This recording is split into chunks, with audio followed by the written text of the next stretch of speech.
Guys, very welcome back my YouTube channel. ഇന്നത്തെ video എന്ന് പറയുന്നത് ഒരു ജോബ് അലേർട്ട് വാക്കൻസി കാര്യങ്ങളൊന്നുമല്ല കേട്ടോ. ഇന്ന് ഞാൻ ഫ്രഷേഴ്സിന് വേണ്ടിയിട്ട് മേക്ക് ചെയ്തിട്ടുള്ള കുറച്ച് ഇന്റർവ്യൂ ക്വസ്റ്റ്യൻസ് ആണ് ഗൈസ് വരുന്നത് കേട്ടോ. അപ്പോൾ നമ്മുടെ top 15 interview questions four freshers എന്ന് പറഞ്ഞ ടോപ്പിക്കിലാണ് ഇന്നത്തെ വീഡിയോ ചെയ്തിട്ടുള്ളത്. അതുകൊണ്ട് തന്നെ ഫ്രഷേഴ്സിന് വേണ്ടി ചെയ്ത കാര്യം തന്നെ എനിക്ക് ഈ ഒരു വീഡിയോ കുറച്ച് സ്പെഷ്യലാണ് കേട്ടോ.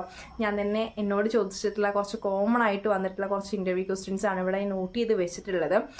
അതുപോലെ തന്നെ ഇൻസ്റ്റയിൽ മോസ്റ്റ്ലി എനിക്ക് ഡൈനാമിഡിൽ നിന്നൊക്കെ വാക്കൻസി വന്നിട്ടുണ്ടെന്ന് പറഞ്ഞിട്ട് മെസ്സേജ് അയക്കുമ്പോൾ ആ സമയത്ത് എന്നോട് ചോദിക്കാനുള്ളതാണ്, ചേച്ചി ഇന്റർവ്യൂ ക്വസ്റ്റ്യൻസ് പറയാമോ? ഞാൻ ഒരു ഫ്രഷറാണ് ഞാൻ, അപ്പോൾ അതിനെ ബേസ് ചെയ്തിട്ട് ഇന്റർവ്യൂ ക്വസ്റ്റ്യൻസ് പറയാമോ എന്ന് പറഞ്ഞിട്ട്. പക്ഷെ അവർ ചോദിക്കാനുള്ള മെഡിക്കൽ കോഡിങ്ങിന്റെ ഇന്റർവ്യൂ ക്വസ്റ്റ്യൻസ് ആണ്. പക്ഷെ ഞാൻ ഇന്ന് മേക്ക് ചെയ്തിട്ടുള്ളത് ഫ്രഷേഴ്സിന്, അതായത് ഒരു കോമൺ ഫ്രഷേഴ്സിനോട് എന്തൊക്കെ കാര്യങ്ങളാണോ ചോദിക്കുക, അത് കോമൺ ആയിട്ട് വരുന്ന എല്ലാവരും ചോദിക്കുന്ന ഫ്രഷേഴ്സിന്റെ ഇന്റർവ്യൂ ക്വസ്റ്റ്യൻസ് ആണ് ഇന്ന് മേക്ക് ചെയ്തിട്ടുള്ളത്. അപ്പോൾ എല്ലാവരും ഫുള്ളായി തന്നെ കാണുക. ഓക്കെ, അപ്പോൾ പറഞ്ഞ പോലെ തന്നെ ഇന്നത്തെ ടോപ്പിക് എന്ന് പറയുന്നത് top 15 common interview questions four freshers ആണ് കേട്ടോ. അപ്പോൾ നിങ്ങൾ നോട്ട് ചെയ്ത് വെക്കുക. ക്വസ്റ്റ്യൻസ് മാത്രമേ പറയുന്നുള്ളൂ, ആൻസേഴ്സും കാര്യങ്ങളും ഷെയർ ചെയ്യുന്നില്ല ഈ വീഡിയോയ്ക്കകത്ത്. ഞാനൊരു വീക്കിലി ഒരു സീരീസ് പോലെ ചെയ്യാമെന്ന് വിചാരിക്കുന്നുണ്ട്. ഫ്രഷേഴ്സിന് വേണ്ടിയിട്ട് മാത്രം ഒരു 6 വീഡിയോളം ഞാൻ മേക്ക് ചെയ്യാമെന്ന് വിചാരിച്ചിട്ടുണ്ട്. സ്ക്രിപ്റ്റ് റൈറ്റും കാര്യങ്ങളൊക്കെ ചെയ്തുകൊണ്ടിരിക്കുന്നുണ്ട്. ഫസ്റ്റ് ഈ വീഡിയോ ചെയ്തതിന് ശേഷം നിങ്ങളുടെ അഭിപ്രായങ്ങളും കാര്യങ്ങളൊക്കെ താഴെ കമൻറ്റ് ബോക്സിൽ അറിയിക്കുക. തീർച്ചയായിട്ടും നിങ്ങളുടെ അഭിപ്രായങ്ങൾ പറഞ്ഞാലാണ് എനിക്ക് നെക്സ്റ്റ് വീഡിയോ മേക്ക് ചെയ്യാൻ വേണ്ടിയിട്ട് പറ്റുള്ളൂ കേട്ടോ. അപ്പോൾ ഒരു 6ഓളം വീഡിയോ ആണ് ഞാനിപ്പോൾ ഒരു സ്ക്രിപ്റ്റ് റൈറ്റിൽ ഞാൻ ചെയ്ത് വെച്ചിട്ടുള്ളത്. അപ്പോൾ ഇന്നത്തെ ഫസ്റ്റ് നമ്മുടെ ഈ ഒരു വീഡിയോ സ്റ്റാർട്ട് ചെയ്യുന്നത് കേട്ടോ. വീഡിയോ എന്ന് പറയുമ്പോൾ നമ്മൾ ഫ്രഷേഴ്സിനെ ബേസ് ചെയ്തിട്ടുള്ളതാണ് ഞാൻ ചെയ്യുന്നത്. അതിൻ്റെ ഇടയിൽ ജോബ് അലേർട്ടും കാര്യങ്ങളും ചെയ്യും. അതിനോട് കൂടെ തന്നെ ഫ്രഷേഴ്സിനാണ് ഒരുപാട് ആൾക്കാർ ഇങ്ങനെ മെസ്സേജ് അയക്കുമ്പോൾ അവരെ ഒന്ന് ഹെൽപ്പ് ചെയ്യാമല്ലോ എന്ന് വിചാരിച്ചിട്ടാണ് ഈ ഒരു വീഡിയോ എടുത്തിട്ട് വന്നിട്ടുള്ളത് കേട്ടോ. അപ്പോൾ നിങ്ങളുടെ വിലയേറിയ അഭിപ്രായങ്ങൾ താഴെ കമന്റ് ബോക്സിൽ രേഖപ്പെടുത്തുക. അപ്പോൾ നമ്മുടെ ടോപ്പിക്കിലോട്ട് പോവാം. 15ഓളം ക്വസ്റ്റ്യൻസ് ആണ് ഞാൻ ഇവിടെ നോട്ട് ചെയ്ത് വെച്ചിട്ടുള്ളത്. ഈ ഡയറിക്കകത്താണ് ഞാൻ എല്ലാം നോട്ട് ചെയ്ത് വെക്കാറുള്ളത് കേട്ടോ. അപ്പോൾ ഫസ്റ്റ് ക്വസ്റ്റ്യൻ എന്ന് പറയുന്നത് നിങ്ങൾക്ക് എല്ലാവർക്കും അറിയാവുന്ന പോലെ തന്നെ ടെൽ അബൌട്ട് യുവർ സെൽഫ് ആണ് വരുന്നത് കേട്ടോ. ഈ ഞാൻ ആൻസേഴ്സ് പറയുന്നില്ല, പക്ഷെ എന്നാലും ഞാൻ ചെറുതായിട്ടൊരു ഇതിൽ പറയാം. നമുക്കറിയാം ടെൽ അബൌട്ട് യുവർ സെൽഫ് ഒക്കെ എല്ലാ ഇൻ്റർവ്യൂവിലും ചോദിക്കുന്ന ഫസ്റ്റ് ക്വസ്റ്റ്യൻ ആണ്. അപ്പോൾ നിങ്ങൾ നല്ല രീതിക്ക് നല്ല ഫ്ലുവൻ്റ് ആയിട്ട് അത് പഠിച്ച് പോവാം. ചില ആൾക്കാർക്ക് ഇംഗ്ലീഷ് ഫ്ലുവൻ്റ് അല്ല എന്നൊക്കെ പറയും. ഞാൻ അത്രയും ഫ്ലുവൻ്റ് ഒന്നുമല്ല. നമ്മൾ മിറർ നോക്കിയിട്ട് ഒരാളോട് സംസാരിക്കുന്ന രീതിയിൽ വേണം നമ്മളതൊക്കെ സെറ്റ് ചെയ്തെടുക്കാൻ വേണ്ടിയിട്ട്. അതിനെക്കുറിച്ചൊക്കെ ഡീറ്റെയിൽ ആയിട്ട് ഞാൻ നേരത്തെ പറഞ്ഞിട്ടുള്ള ഒരു 6 വീഡിയോസിൽ ഞാൻ അത് ചേർത്ത് പറയുന്നുണ്ട്. ഇപ്പോൾ ജസ്റ്റ് ഞാൻ ക്വസ്റ്റ്യൻസ് മാത്രം പറയാം. ഓക്കെ, ഫസ്റ്റ് നമ്മുടെ എന്താണ് ടെൽ അബൌട്ട് യുവർ സെൽഫ് ആണ് കേട്ടോ. അപ്പോൾ തീർച്ചയായിട്ടും എല്ലാവർക്കും അറിയാം, പക്ഷെ ആരും പഠിക്കില്ല. അതാണ് യഥാർത്ഥ സത്യം എന്ന് പറയുന്നത്. പിന്നെ വരുന്നതാണ് tell me about A strength of use എന്ന് പറയുന്നത് കേട്ടോ. അതുപോലെ തന്നെ tell me about A weakness of use. ഈ സ്ട്രെങ്ത്തും വീക്ക്നെസ്സും എന്താണെന്ന് അറിയാത്ത ആൾക്കാരും ഇൻ്റർവ്യൂവിന് പോയിട്ടുണ്ട്. ഫസ്റ്റ് ഇൻ്റർവ്യൂവിൽ സത്യം പറയാൻ എനിക്ക് അറിയുന്നുണ്ടായിരുന്നില്ല കേട്ടോ. അതേപോലെ തന്നെ ഒരുവിധ ആൾക്കാർക്കൊക്കെ മിക്ക ആൾക്കാരും കുറേ വീഡിയോസ് കണ്ടുപോകുന്ന ആൾക്കാർക്ക് അറിയും. പക്ഷെ പെട്ടെന്ന് ഇങ്ങനെ ചോദിക്കും, നമ്മൾ ഭയങ്കരമായിട്ട് സ്റ്റക്കായി പോകും. എന്താണിതെന്നൊക്കെ എന്തൊക്കെ പറയാം, ഈ സ്ട്രെങ്ത്തും അതുപോലെ തന്നെ വീക്ക്നെസ്സിനും എന്തൊക്കെ പറയാം, കറക്റ്റ് എന്തൊക്കെ പറയാം എന്നുള്ളത് നമ്മളൊന്ന് സെർച്ച് ചെയ്തെടുക്കണം. അതിന് ശേഷം വേണം നമുക്ക് പറയാൻ വേണ്ടിയിട്ട്. മനസ്സിലായി? ഇതൊക്കെ എന്തായാലും മസ്റ്റായിട്ട് ചോദിക്കാവുന്ന ക്വസ്റ്റ്യൻസ് മാത്രമേ പറയുന്നുള്ളൂ. അപ്പോൾ ജസ്റ്റ് ക്വസ്റ്റ്യൻസ് മാത്രം പറഞ്ഞിട്ട് ബാക്കി ഫോളോ അപ്പ് ആയിട്ടുള്ള വീഡിയോസിൽ ഞാൻ വരാം. ഓക്കെ, ഇപ്പോൾ സ്ട്രെങ്ത്തും വീക്ക്നെസ്സും ഇപ്പോൾ ഞാൻ പറഞ്ഞു കേട്ടോ. പിന്നെ what do you know about this company എന്ന് പറയുന്നത്. ഈ പറഞ്ഞിട്ടുള്ള 4 ക്വസ്റ്റ്യനും എന്നോട് ചോദിച്ചിട്ടുള്ളതാണ് കേട്ടോ. പക്ഷേ ഞാൻ കറക്റ്റ് ആയിട്ടുള്ള ആൻസർ പറഞ്ഞു. ഇൻഫോ പാർട്ടിനെ കറക്റ്റ് ആയിട്ടുള്ള ആൻസർ പറഞ്ഞു. പിന്നെ ഇന്റർവ്യൂ ക്വസ്റ്റ്യൻസ് എന്നൊക്കെ പറയുന്നത് ആ ഒരു കമ്പനിയുടെ സ്റ്റാൻഡേർഡ് ബേസ് ചെയ്തിട്ടിരിക്കും കേട്ടോ. ചില കമ്പനികളൊന്നും ചോദിക്കില്ല. അതായത് മലയാളത്തിലാവും ചിലപ്പോൾ സംസാരിക്കുക. മലയാളത്തിൽ ഇന്റർവ്യൂ ചെയ്യുന്ന ആൾക്കാർ സ്റ്റാൻഡേർഡ് ഇല്ലാന്ന് ഞാൻ ഒരിക്കലും പറയില്ല കേട്ടോ. കാരണം നല്ല രീതിക്ക് ഇന്റർവ്യൂ ചെയ്യുന്ന ആൾക്കാരുണ്ട്. ക്വസ്റ്റ്യൻസ് ഒക്കെ അതിൻ്റെ ഒരു ക്വാളിറ്റി ആ ഒരു കമ്പനിയുടെ ഒരു സ്റ്റാൻഡേർഡിനെ ബേസ് ചെയ്തിരിക്കും. ഓക്കെ, അപ്പോൾ 4 ക്വസ്റ്റ്യൻസ് ആണ് ഞാൻ പറഞ്ഞിട്ടുള്ളത്. പിന്നെ 5ാമത്തെ ക്വസ്റ്റ്യൻ എന്ന് പറയുന്നത് why should we hire you എന്നുള്ള ഒരു ക്വസ്റ്റ്യൻ ആണ് കേട്ടോ. കോമൺ ക്വസ്റ്റ്യൻ ആണ്. എല്ലാതും കോമൺ ആയിട്ട് വരുന്ന ഒരു ഫ്രഷറോട് ചോദിക്കാന്നുള്ള ക്വസ്റ്റ്യൻസ് ആണ്. നിങ്ങൾക്ക് വീഡിയോ കാണുമ്പോൾ തന്നെ നിങ്ങൾക്കറിയാം. ഇപ്പോൾ നിങ്ങൾക്കൊരു 2-3 ഇൻ്റർവ്യൂ കഴിഞ്ഞിരിക്കുന്ന ആളാണെങ്കിൽ ഇന്ന് എന്താണെങ്കിലും ക്വസ്റ്റ്യൻസ് ചോദിച്ചിട്ടുണ്ടായിരിക്കും എന്ന് എനിക്കറിയാം. ഓക്കെ, 6th വരുന്നത് where do you see yourself in 5 years കേട്ടോ. ഞാൻ ഈ ഒരു ക്വസ്റ്റ്യൻ ആൻസർ പറഞ്ഞാൽ ഭയങ്കര രസമുള്ളൊരു ആൻസറാണ് പറഞ്ഞിട്ടുണ്ടായിരുന്നത് കേട്ടോ. ഞാൻ ആഗ്രഹിക്കുന്ന രീതിയിലുള്ള ഒരു സക്സസ്ഫുൾ ആയിട്ടുള്ള ലേഡി ആയിരിക്കും പറഞ്ഞിട്ടുണ്ടായത്. ഞാൻ ഈ ക്വസ്റ്റ്യൻസും കാര്യങ്ങളൊന്നും നോക്കാതെ പോയിട്ടുണ്ടായിരുന്ന ഒരാളാണ് ഞാൻ കേട്ടോ. ഞാൻ ഈ വീക്ക്നെസ്സും സ്ട്രെങ്ത്തും ഈ സെൽഫ് ഇൻട്രൊഡക്ഷനും മാത്രമാണ് പഠിച്ചിട്ടുണ്ടായിരുന്നുള്ളൂ. പക്ഷേ ഈ ഒരു ക്വസ്റ്റ്യൻ നല്ല രീതിക്ക് ഞാൻ ആൻസർ ചെയ്യാൻ വേണ്ടി പറ്റി. അത് സിയോടെ അടുത്താണ് കഴിച്ച് ഞാൻ ആൻസർ ചെയ്തിട്ടുണ്ടായിരുന്നത്. എനിക്ക് ഫസ്റ്റ് ഒരു HR ഇൻ്റർവ്യൂ ഉണ്ടായിരുന്നു. പിന്നെ നമ്മുടെ മാനേജറിൻ്റെ അടുത്തുള്ള ഒരു ഇൻ്റർവ്യൂ ഉണ്ടായിരുന്നു. ഇത് രണ്ടും സെലക്ട് ആയി കഴിഞ്ഞാലാണ് നമുക്ക് സിയോൻ്റെ അടുത്ത് ഇൻ്റർവ്യൂ ഉണ്ടാവുക. അപ്പോൾ അതിൽ ചോദിച്ചൊരു ക്വസ്റ്റ്യൻ ആയിരുന്നു കൊടുത്തത്. നല്ല രീതിക്ക് ഞാൻ പറഞ്ഞു. എനിക്കിനെ ഭയങ്കര സന്തോഷമായിരുന്നു ഞാൻ അങ്ങനെയൊക്കെ പറയുമോ. ഫുൾ ഇംഗ്ലീഷിലായിരുന്നു ഉണ്ടായിരുന്നിട്ടുണ്ടായിരുന്നത്.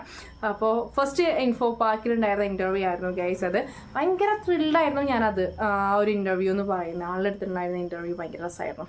പിന്നെ 7th 1 എന്ന് പറയുന്നത് what are your salary expectations എന്ന് പറയുന്ന ഒരു ചോദ്യം എന്തായാലും ചോദിക്കും, കാരണം നമുക്ക് സാലറി വേണമല്ലോ.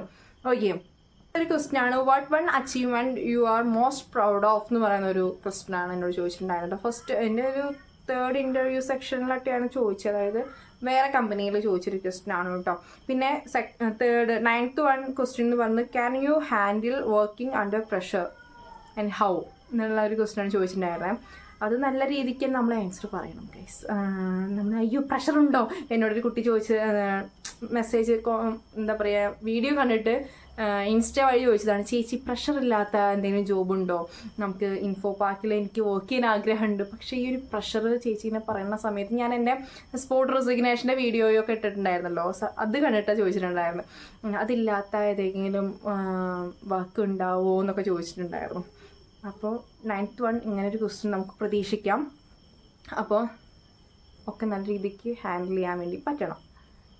ആ ക്വസ്റ്റ്യൻ അല്ല അതിന് ആൻസർ ഹാൻഡിൽ ചെയ്യാന്ന് പറയുന്ന സമയത്ത് നമ്മൾ നല്ല ത്രില്ലായിട്ട് സംഭവത്തെ നമ്മൾ ഫേസ് ചെയ്യണം. പിന്നെ ഓഫീസിലെത്തി നമ്മൾ ആ ഒരു രീതിക്ക് ആ ഒരു പ്രഷർ എന്താണോ അത് ഇങ്ങനെ സെറ്റാക്കി പോവാ. പറ്റില്ലേ നിർത്തിപ്പോരുക, അത്രയേ ഉള്ളൂ.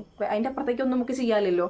നിർത്തി പോരുന്ന സമയത്ത് 2 ചീത്തയൊക്കെ പറഞ്ഞിട്ട് ഇങ്ങനെ വരിക, അല്ലെങ്കിൽ ഇത് നമുക്കിങ്ങനെ ഒരു കുറ്റബോധം ഉണ്ടായിരിക്കും, അയ്യോ ഞാനൊന്നും പറഞ്ഞില്ലല്ലോ എന്നുള്ളൊരു കുറ്റബോധം ഉണ്ടായിരിക്കും. പിന്നെ സർട്ടിഫിക്കറ്റും സാലറി സ്ലിപ്പൊക്കെ വേണമെന്നുണ്ടെങ്കിൽ തോന്നിയ മാസമൊന്നും വിളിച്ച് പറയരുത് കേട്ടോ, അതും ശ്രദ്ധിക്കണം. ഓക്കെ, പറയുന്നത് what was the most challenging decision you are had to make എന്ന് പറയുന്ന ക്വസ്റ്റ്യൻ ആണ് കേട്ടോ. നല്ല ക്വസ്റ്റ്യൻ അല്ലേ, ആൻസർ കണ്ടുപിടിച്ചു. ഓക്കെ, 11th പറയുന്നത് what inspires you to come in for work every day and do your job as well. ഈ സംഭവം എന്താണ്?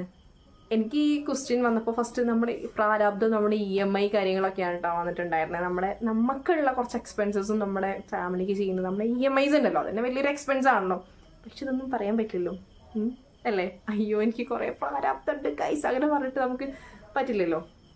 അപ്പോൾ അതുകൊണ്ട് ഈ ഒരു ക്വസ്റ്റ്യൻസൊക്കെ നമുക്ക് അറിയാം. അപ്പോൾ അവർ നല്ല രീതിക്ക് ഇമ്പ്രസ് ആവുന്ന, നമ്മുടെ ഫ്രണ്ടിലിരിക്കുന്ന ആ ഇൻ്റർവ്യൂവർ നല്ലൊരു ഇമ്പ്രസ് ആവുന്ന രീതിക്ക് ഇത് ഭയങ്കര സീരിയസ് ആയിരുന്നിട്ട് നമ്മൾ ഒന്ന് ആലോചിക്കുക. ക്വസ്റ്റ്യൻ കേട്ടപ്പാട് ചാടി കയറി ആൻസർ പറയണമെന്നൊന്നുമില്ല. ഓക്കെ, നല്ല രീതിക്കൊന്ന് ആലോചിച്ചിട്ട് നമ്മൾ ആൻസർ പറയാം. ഞാൻ അങ്ങനെയായിരുന്നു. എനിക്ക് ഈ ക്വസ്റ്റ്യൻസ് ഒന്നും ഞാൻ യൂട്യൂബ് വീഡിയോസ് ഒന്നും കണ്ടിട്ടുണ്ടായിരുന്നില്ല. നോക്കുന്ന സമയത്ത് യൂട്യൂബ് വീഡിയോസ് ഒന്നും ഉണ്ടായിരുന്നില്ല, അത് വേറെ കാര്യം.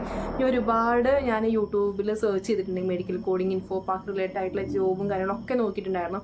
പക്ഷേ എനിക്കതൊന്നും കിട്ടിയിട്ടില്ല. അതുകൊണ്ടാണ് ഞാൻ ഇങ്ങനെ ഈ ഒരു ടോപ്പിക് എടുത്തിട്ട് വന്നിട്ടുണ്ടായിരുന്നത് കേട്ടോ. ഇപ്പോൾ ഒരു ക്വസ്റ്റ്യൻ ഞാൻ അത്ര ഫ്ലുവൻറ്റും അല്ല ഇംഗ്ലീഷിൽ, പക്ഷേ എല്ലാ ഇൻ്റർവ്യൂസും ഇംഗ്ലീഷിലായിരുന്നു. അപ്പോൾ ഒരുപാട് ഇൻ്റർവ്യൂസ് ഞാൻ അതേപോലെ ഫേസ് ചെയ്ത് വന്ന സമയത്ത് ഞാൻ കുറച്ച് ബോൾഡായി. എനിക്ക് മനസ്സിലായി എന്തൊക്കെ ചോദിക്കാമെന്ന് മനസ്സിലായി. അപ്പോൾ നല്ല രീതിക്ക് ആൻസർ പറയാൻ വേണ്ടി പഠിച്ചു എന്ന് വേണമെങ്കിൽ പറയാം.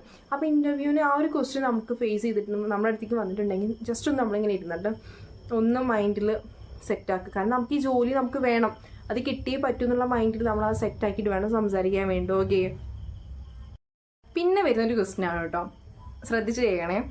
Would you be living to work overtime during nights and sometimes on weekends. Okay, weekends ശ്രദ്ധിക്കണം കേട്ടോ. നമ്മൾ കഷ്ടപ്പെട്ടിട്ട് നമ്മൾ വീക്കെൻഡ്സിലൊക്കെ ലീവ് കിട്ടുക എന്ന് പറയുമ്പോണ്ടല്ലോ അതൊരു വേറെ ലെവലിൽ. നമ്മൾ ഇത്രയും ഭയങ്കര ഈ പ്രഷറിനുള്ളൊക്കെ ഒരു ലീവ് കിട്ടുക എന്നൊക്കെ പറയുമ്പോൾ ചിലപ്പോൾ കാലും കൈ പിടിച്ചിട്ടൊക്കെ ഒരു ലീവ് കിട്ടുക. അതിൻ്റെ ഇടയിൽ അവർ ചോദ്യം നോക്കി വയ്ക്കുമോ അല്ലേ. ഇത് കേട്ടപ്പോൾ നമ്മൾ എന്താ പറയുക, നോ എനിക്ക് പറ്റുന്ന ജോലി മാത്രമേ ചെയ്യുള്ളൂ, അല്ലെങ്കിൽ വർക്കിംഗ് ഡേയ്സിൽ മാത്രമേ ചെയ്യുള്ളൂ. ഞാൻ വർക്ക് ചെയ്തിരുന്ന സമയത്ത് ഓവർ ടൈം ഇരിക്കും, പക്ഷെ ഓവർ ടൈം കിട്ടില്ല ഗൈസ്, അതാണ് സത്യം. ഇനി ഓവർ ടൈം നമ്മൾ എടുത്തിട്ടില്ല എന്നുണ്ടെങ്കിൽ നമുക്ക് ഫെസ്റ്റിവൽസിനൊന്നും ലീവ് തരില്ല. അങ്ങനെയായിരുന്നു കേട്ടോ. അപ്പോൾ നമുക്കൊന്നും പറയാനുള്ളൊരു ഓപ്ഷൻ ഇല്ലല്ലോ, ഭയങ്കര പ്രഷറും കാര്യങ്ങളും. അവർ പറയുന്ന സമയത്ത് ഓവർ ടൈം ഇരിക്കുക, ചിലപ്പോൾ ഫുഡ് കിട്ടിയ അത്രയേ ഉള്ളൂ. അപ്പോൾ ഇങ്ങനത്തെ ഒരു ക്വസ്റ്റ്യൻ നിങ്ങൾ പ്രതീക്ഷിക്കാം. ഞാൻ ജസ്റ്റ് എൻ്റെ ഒരു എക്സ്പീരിയൻസിൻ്റെ ഇടയിൽ കൂടെ പറഞ്ഞേ ഉള്ളൂ കേട്ടോ. നിങ്ങളൊന്നും കേട്ടിട്ട് ടെൻഷൻ ആവാൻ കാര്യങ്ങളൊന്നും വേണ്ട. ഇനി ഇത് കേട്ടിട്ട് കുറേ പേര് ഇൻസ്റ്റയിൽ വന്ന് മെസ്സേജ് ചെയ്യും, ചേച്ചി എന്ന് പറഞ്ഞിട്ട്. പിന്നെ ഇപ്പോൾ എല്ലാ കമ്പനീസൊന്നും ഒരേപോലെ ഇല്ലല്ലോ. എനിക്ക് ചിലപ്പോൾ ഇങ്ങനത്തെ ഒരു എക്സ്പീരിയൻസ് ആയിരിക്കും, പക്ഷെ നിങ്ങൾക്ക് ചിലപ്പോൾ ഇത് കേൾക്കുന്ന ആൾക്കാർക്ക് നല്ല എക്സ്പീരിയൻസ് ഉള്ള ആൾക്കാരായിരിക്കും. അയ്യോ ഇങ്ങനെയൊക്കെ ഉണ്ടായിരുന്നോ എന്ന് ആലോചിക്കുന്ന ആൾക്കാരുണ്ടായിരിക്കും. അല്ലെങ്കിൽ നിങ്ങൾ ഇൻ്റർവ്യൂ ഇനി ചെയ്യാനുള്ള ആൾക്കാരോ അല്ലെങ്കിൽ ഇൻ്റർവ്യൂ അറ്റൻഡ് ചെയ്യാനുള്ള ആൾക്കാരോ ഒക്കെ ആണെന്നുണ്ടെങ്കിൽ നിങ്ങൾക്ക് നല്ല ജോബായിരിക്കും കിട്ടുന്നുണ്ടാവുക. ഞാൻ ജസ്റ്റ് എൻ്റെ ഒരു എക്സ്പീരിയൻസ് ഈ വീഡിയോയുടെ ഇടയിൽ കൂടെ നൈസായിട്ട് ഷെയർ ചെയ്തിട്ടുള്ളൂ. ക്വസ്റ്റ്യൻസ് മാത്രം പറഞ്ഞ് നിങ്ങൾ ബോറടിപ്പിക്കണ്ടല്ലോ വിചാരിച്ചു. അപ്പോൾ നമുക്ക് നെക്സ്റ്റ് ക്വസ്റ്റിനോട്ട് പോകാം guys. How do you plan to achieve your career goals? അതൊക്കെ നിസ്സാരല്ലേ? ഓക്കെ. പിന്നെ 14ാമത്തെ ക്വസ്റ്റ്യൻ ഉണ്ടാ, are you living to relocate? അതറിയാലോ, ചിലപ്പോൾ എറണാകുളത്തെ ഓഫീസ്, അപ്പോൾ അവിടേക്ക് താമസം മാറ്റാൻ നിങ്ങൾ വില്ലിങ് ആണോ കാര്യങ്ങളാണോ എന്നാണ് ചോദിക്കുന്നത്. നമ്മൾ നോക്കാത്ത തന്നെ യെസ് എന്ന് പറയാം. പിന്നെ ലാസ്റ്റ് ക്വസ്റ്റ്യൻ എന്ന് പറഞ്ഞാൽ, do you have any questions for us? അത്രയേ ഉള്ളൂ. അപ്പോൾ നമ്മളെന്ന് പറയും, അയ്യോ ഒന്നും ചോദിക്കല്ല, ഇങ്ങനെ ഇറങ്ങിപ്പോയാൽ മതി ഇഷ്ടമാവും നമ്മളിരിക്കുന്നുണ്ടാവുക. അപ്പം ഇത്രയേ ഉള്ളൂ നമ്മുടെ ക്വസ്റ്റ്യൻസ് വരുന്നത്. ഇനി ഈ ഒരു വീഡിയോയിൽ ഞാൻ പറഞ്ഞിട്ടുള്ള ക്വസ്റ്റ്യൻസിൽ നിന്ന് ഞാൻ കുറച്ച് ക്വസ്റ്റ്യൻസ് എടുത്തിട്ട് നമ്മളിപ്പോൾ ഈ സാലറി എക്സ്പെക്റ്റേഷൻ ചോദിച്ച് നമ്മൾ എന്ത് പറയണം എസ് എ ഫ്രഷർ എന്നുള്ള രീതിയിൽ, സ്ട്രെങ്ത്ത് വീക്ക്നെസ്, അതുപോലെ തന്നെ അങ്ങനെ കുറച്ച് കാര്യങ്ങൾ ഞാൻ വേറെ വീഡിയോസായിട്ട് മേക്ക് ചെയ്യുന്നുണ്ട്. അപ്പോൾ നിങ്ങൾ തീർച്ചയായിട്ടും നമ്മുടെ ചാനൽ സബ്സ്ക്രൈബ് ചെയ്യുക. നിങ്ങളുടെ വിലയേറിയ അഭിപ്രായങ്ങൾ താഴെ കമൻറ്റ് ബോക്സിൽ രേഖപ്പെടുത്തുക. അപ്പോൾ അടുത്ത വീഡിയോയിലേക്ക് വരാം. തീർച്ചയായിട്ടും ഈ ചെയ്യുന്ന വീഡിയോസ് ഫ്രഷേഴ്സിന് യൂസ്ഫുൾ ആവുമെന്ന് ഞാൻ പറയുകയാണ്. അപ്പം മറക്കാതെ തന്നെ നമ്മുടെ ചാനൽ സബ്സ്ക്രൈബ് ചെയ്യുക. എൻ്റെ കൂടെ കൂടിക്കോ, നല്ല നല്ല ടിപ്സ് ഞാൻ പറഞ്ഞുതരാം. അപ്പോൾ അടുത്ത വീഡിയോയിൽ കാണാം വരെ.